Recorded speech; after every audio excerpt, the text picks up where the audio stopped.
Kasi po after nung announcement, maraming lumabas sa social media, ano po yung sinasabi na yung bigas ay luma, may amoy. Unang-una, hindi pa po nag-roll out.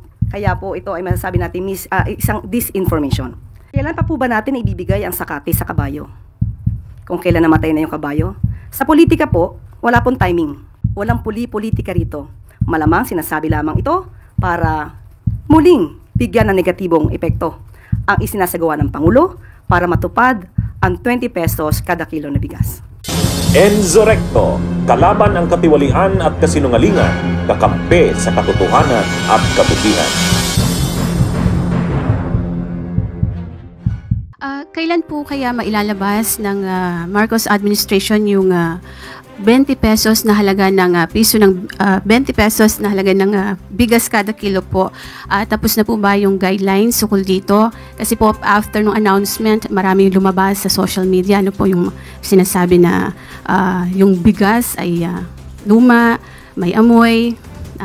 Meron naman pong iba sa ibang lugar mismo, hindi naman sa Visayas kung saan dapat una yung implementation nito. Sabi niyo po na manggagaling din sa mga lokal na magsasaka, yun pong ibebentang 20 pesos na bigas. May we know po sino-sino yung mga magsasaka or kooperatiba na magiging source po o pagkukunan nitong bigas na ito. Naunahin po natin ang mga katanungan ni Ms. Eden. Una po, pinapasinungalingan na po namin yung sinasabi sa mga balita na ito'y may amoy. Unang-una, hindi pa po nag-roll out, kaya po ito ay masasabi natin isang disinformation. Pangalawa po, sinabi po ni Secretary Laurel na ang una pong ilo-launch po ito sa Cebu, May 1. So kung saan po ito ibebenta, ito po ay ayon na rin po sa guidelines ng local government units. Siguro po mas maganda po itanong natin kung sino po yung mga involved na local government units para malaman natin kung ano yung mga guidelines po nila. At sa May 2 naman po ay sisimulan din po ito sa Visayas Avenue sa Bureau of Animal and Industry. Sa May 2 po, ito naman po ay sa Kabiwa.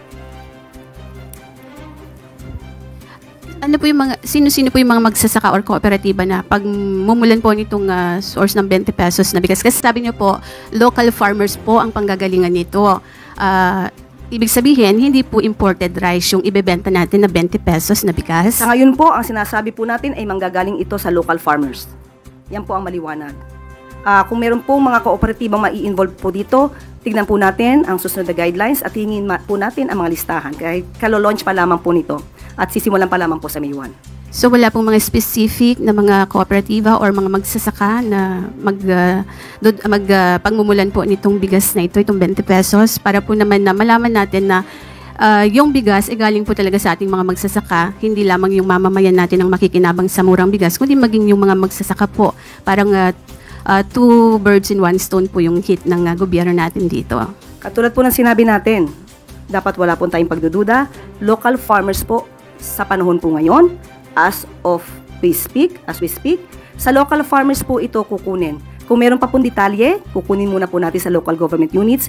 May 1 pa po ito ilulunsad sa Cebu. Kapag may detalye na po tayo, ibibigay po namin sa inyo. Katrina Domingo, ABS-CBN. Good afternoon, ma'am. Ma'am, Vice President Sara Duterte has questioned the timing of the release of this 20 peso per kilo rice. How do you convince the public that this is not a form of politicking, particularly because it is being launched weeks before the midterm elections? Kailan pa po ba natin ibibigay ang sakate sa kabayo? Kung kailan namatay na yung kabayo? Sa politika po, wala pong timing. Sa pagbibigay ng ayuda, sa pagbibigay sa mga taong kinakailangan ng tulong, lalong-lalo na yung mga nasa laylayan ng lupunan, hindi po kino-question ang timing dito. Sa pinakamaagang kakayanin ng gobyerno na maibigay ang tulong, ibibigay po yan. Walang politika rito. Malamang sinasabi lamang ito para muling bigyan ng negatibong epekto ang isinasagawa ng Pangulo para matupad ang 20 pesos kada kilo na bigas. Why wasn't it possible for the government to launch it way earlier, considering that this was a promise made during 2022, around 3 years ago?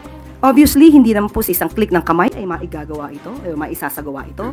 Lahat po ay kailangan magtulong-tulong. Katulad po nito, may mga Visayas governors na nagbigay ng kanilang pagsang-ayon para makapagbigay din po ng subsidiya. kasama po ang national government. Yan po ay inaaral, hindi po ito basta-basta isinasagawa. Dapat po malinis ang pagkakagawa para po mas magandang maibigay at kung kakayanin magtuloy-tuloy talaga ang proyektong ito ng Pangulo, ay dapat pong gawin lamang. Ma'am, final question from my end. How sustainable, how confident are you with regard to the sustainability of this project, considering that the government is subsidizing a big portion of the amount and it's not the actual cost of production for farmers? Yan naman po ay sinasabi na masusustain hanggang December. Ito pong taon ng December. At ang pinag-uusapan po ngayon ay sa susunod na taon ay maaaring maisama na po ito sa budget. Heidi Sampang, FEBC.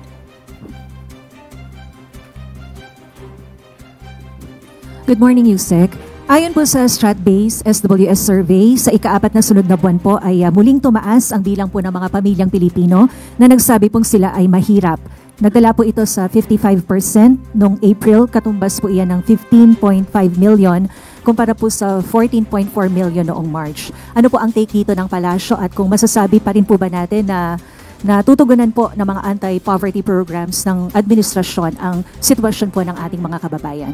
Lahat po naman ng lehitimong survey ay kinikilala at kinukonsidera ng pamahalaang Marcos. At aking lamang pong i-quote ang sinabi po ni Secretary Balisacan. We understand that poverty incidence can be dynamic. In particular, self-rated poverty surveys are sensitive to inflation, particularly the price level of commodities commonly consumed, say food, transportation, etc., prevailing at the time of the survey versus what it was in the recent past. Dahil po dito, dahil mahalaga po ang kapakanan ng taong bayan kay Pangulong Marcos, papaluwigin pa po ang mga programa para matugunan po ang mga isyu patungkol po sa kahirapan at kagutuman. Yan po ang talagang ninanais at pinapalawig pa po ang programa para ito po ay matugunan. Kabilang na po rito ang 20 pesos kada kilo na bigas. Nandiyan pa rin po ang programang Walang Gutom program ng DSWD. Idagdag pa po natin ang patuloy patungkol dito sa Pantawid Pamilyang Pilipino program at isama na rin po natin ang school-based feeding program. Ilan lamang po ito sa mga programa ng Pangulong Marcos para po maibsan ang anumang kahirapan na nadadanas ng taong bayan. Although sinasabi po natin na ang poverty incidence, according to Secretary Balisacan, ay dynamic po. Bunyog! Bunyog! Halikan na kasama ka! Bunyog! Kapag buklod ay may pag-asa, Luzon, Visayas, Mindanao, isa ang pananaw. Sa bagong Pilipinas ang bunyog isisigaw. Bunyog!